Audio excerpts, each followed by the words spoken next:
जय श्री कृष्णा। उत्पता एकादशी व्रत कथा सुनने से पहले चैनल को सब्सक्राइब कर दें और वीडियो को भी लाइक करें। सतयुग में मोर नामक का दैत्य उत्पन्न हुआ। वह बड़ा बलवान और भयानक था। उस प्रचंड दैत्य ने इंद्र इत्यादि वसु, वायु, अग्नि आदि सभी देवताओं को पराजित करके भगा दिया। तब इंद्र सहित सभी देवताओं ने भयभीत होकर भगवान शिव से सारा वेदांत कहा और बोले, हे कैलाशपति, मूर दैत्य से भयभीत होकर सब देवताएं मृत्युलोक में फिर रहे हैं।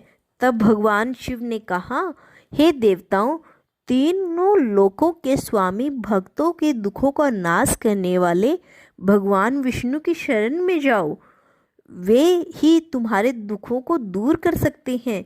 शिव जी के ऐसे वचन सुनकर सभी देवताओं क्षीर सागर में पहुँचे और कहा कि हे मधुसूदन, आप हमारी रक्षा करें। कहा कि हे भगवान, दैत्यों ने हमको जीतकर सरोवर से निकाल दिया है। आप उन दैत्यों से हम सबकी रक्षा करें। इंद्र के ऐसे वचन सुनकर भगवान विष्णु कहने लगे कि हे इंद्र, ऐसा मायावी दैत्य कौन है जिसने सब देवताओं को जीत लिया है? इसका नाम क्या है? उसमें कितना बल है और किससे आश्रय में है तथा इसका स्थान कहाँ है? यह सब मुझको कहो।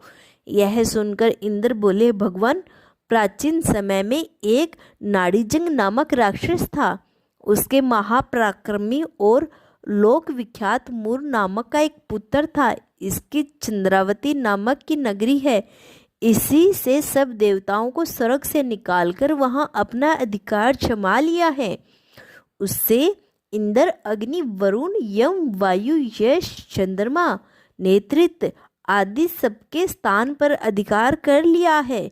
सूर्य बनकर स्वयं ही प्रकाश करता है, स्वयं ही मेघ बन बैठा है और सबसे अजय है। असुर निकंदन उस दुष्ट को मारकर देवताओं को अजय बनाए। यह वचन सुनकर भगवान ने कहा, हे देवताओं, मैं शीघ्र ही इसका संहार करूंगा। तुम चंद्रावती नगर जाओ। इस प्रकार कहकर भगवान सहित सभी देवताओं ने चंद्रावती नगरी की ओर प्रस्थान किया। उस समय दैत्य मूर सेना सहित युद्ध भूमि पर गर्ज कर रहा था। जब समय भगवान रणभूमि में आई तो दैत्य ने उन पर भी अस्त्र शस्त्र आयुष लेकर थोड़े तो विष्णु ने उन्हें सर्प के समान अपने बाणों से भीन डाला। बहुत से दैत्य मारे गए, केवल मूर बचा रहा। वह अवलिच भाव से भगवान के साथ युद्ध करता रहा।